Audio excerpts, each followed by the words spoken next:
Dear students, நம்மளுடைய புதிய 2 channel smart study மற்றும் எக்ஸாம் மாஸ்டர் சப்ஸ்கிரைப் பண்ணுங்கள். அதே மாதிரி ஐமேத் சேனலையும் சப்ஸ்கிரைப் பண்ணுங்கள். டியர் ஸ்டூடெண்ட்ஸ், நம்மளுடைய புதிய சேனல்ஸோட லிங்க் வந்து டிஸ்கிரிப்ஷனில் கொடுக்குறேன். மறக்காமல் நம்மளுடைய புதிய சேனல்ஸ் எல்லாத்தையுமே சப்ஸ்கிரைப் பண்ணிவிடுங்க.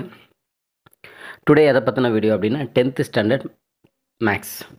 ஸோ 10th ஸ்டாண்டர்ட் மேக்ஸில் இப்போது லாஸ்ட் மினிட்டில் பப்ளிக் எக்ஸாமுக்கு நல்லா ஸ்கோர் பண்ணுறதுக்கு மினிமமான மெட்டீரியல்ஸ் தான் நம்ம பார்க்க போகிறோம். ஸோ நீங்கள் இந்த மெட்டீரியல்ஸை பார்த்தீங்கன்னாலே 60 to 80 மார்க் வரைக்கும் தாராளமாக எடுக்கலாம். ரொம்ப லிமிட்டடான இம்பார்ட்டன்ட் ப்ராப்ளம்ஸ் மட்டும் கொடுத்துருக்காங்க. ஸோ ரொம்ப அசத்தலான சூப்பரான மெட்டீரியல். ஸோ இது மாதிரி மெட்டீரியல் உங்களுக்கு கிடைக்கவே கிடைக்காது. ரொம்ப யூஸ்ஃபுல்லாக இருக்கும் உங்களுக்கு. ஸோ இந்த மெட்டீரியல் வந்து உங்களுக்கு பிடிஎஃப் லிங்க் வந்து டிஸ்கிரிப்ஷனில் கொடுக்குறேன். ஸோ வேணுன்றவங்க டவுன்லோட் பண்ணிக்கலாம். Tamil medium and English medium both medium வந்து லிங்க் வந்து நான் டிஸ்கிரிப்ஷனில் கொடுக்குறேன். மறக்காமல் டவுன்லோட் பண்ணிக்கோங்க. அது மட்டும் இல்லாமல் நம்மளுடைய புதிய சேனல்ஸையும் லிங்க்கும் கொடுக்குறேன். அதான் நம்மளுடைய சேனல்ஸை சப்ஸ்கிரைப் பண்ணிவிடுங்க.